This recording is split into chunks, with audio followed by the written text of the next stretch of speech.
विगत 52 डेज देखिको 52 दिनदेखिको यहाँ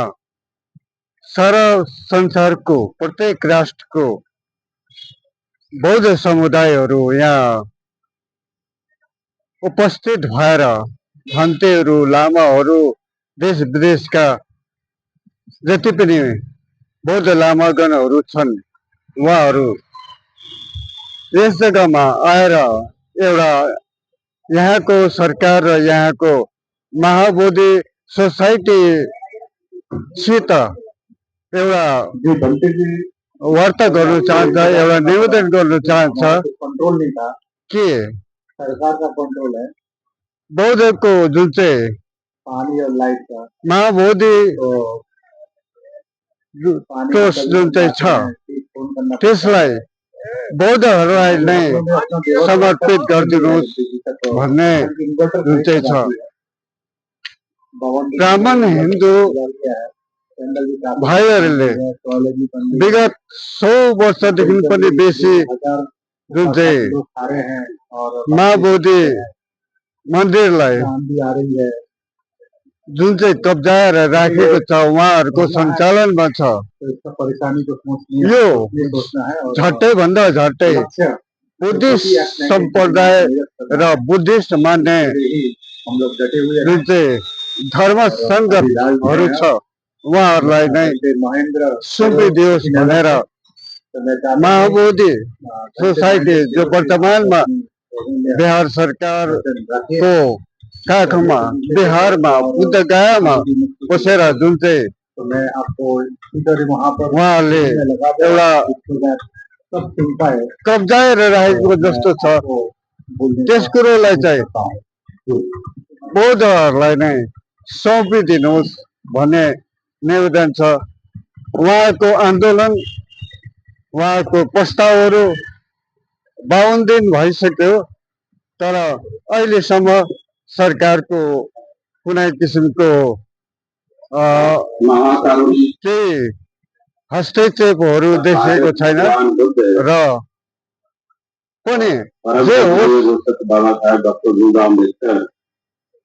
आदरणीय पूजनीय भंते प्रज्ञाशील जी, आदरणीय आकाश लामा जी और जितने भी लोग मंच पे बैठे हुए हमारे पूजनीय विश्व महासंघ, हम सभी जो है बोध गया मुक्ति आंदोलन के लिए एक साथ हैं सभी लोग जो है। और बोध गया हमारा बड़ा ही पवित्र महाविहार है जहाँ तथागत भगवान बुद्ध बुद्धत्व को प्राप्त किए, ज्ञान को प्राप्त किए, इसलिए पूरा दुनिया में जो है बोध गया हमारे लिए बहुत ही पूजनीय है और बड़ा ही श्रद्धा भाव से बोध गया में जो है दर्शन करने के लिए पूरा दुनिया के लोग आते हैं और दर्शन करते हैं और उसका जो है पुण्य लाभ हम सभी को प्राप्त होता है। यह पवित्र जगह बोध गया महाविहार जिसमें 4 हिंदू 4 बौद्ध हैं, यह पूर्णता जो है बौद्धों का जो है होना चाहिए, बौद्ध भिक्षुओं का होना चाहिए, बौद्ध उपासक को होना चाहिए, क्योंकि बोध गया जो है हमारे लिए जो है सबसे पवित्र स्थल है और हमारा श्रद्धा जो है जुड़ा हुआ है। इसलिए जो है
तो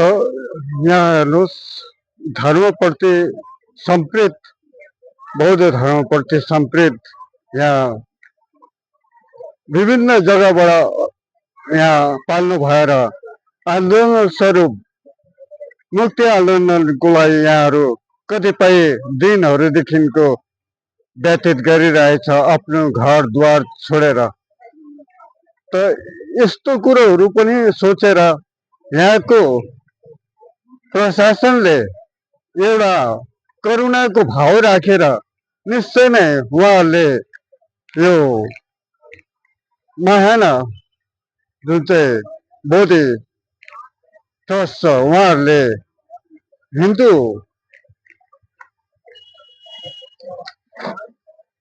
हिन्दूवादको अथवा ब्राह्मणवादको एउटा काब्जियत छोडेर बौद्धहरूलाई समर्पित गर्नुपर्ने कर्तव्य हो। अब निश्चय उहाँहरूले यस विषयमा बुझ्लान्। यस्तो विस्तृत रूपमा यहाँ 52 दिनदेखिको चलिरहेको आन्दोलनलाई सरकारले हामी प्रार्थना गर्छौँ उहाँहरूले निर्णय गरिदिनुहोस्, अलिकति करुणा गरिदिनुहोस् भने हाम्रो जुन चाहिँ एउटा भाव छ सरकारले बुझिदियोस् भन्दै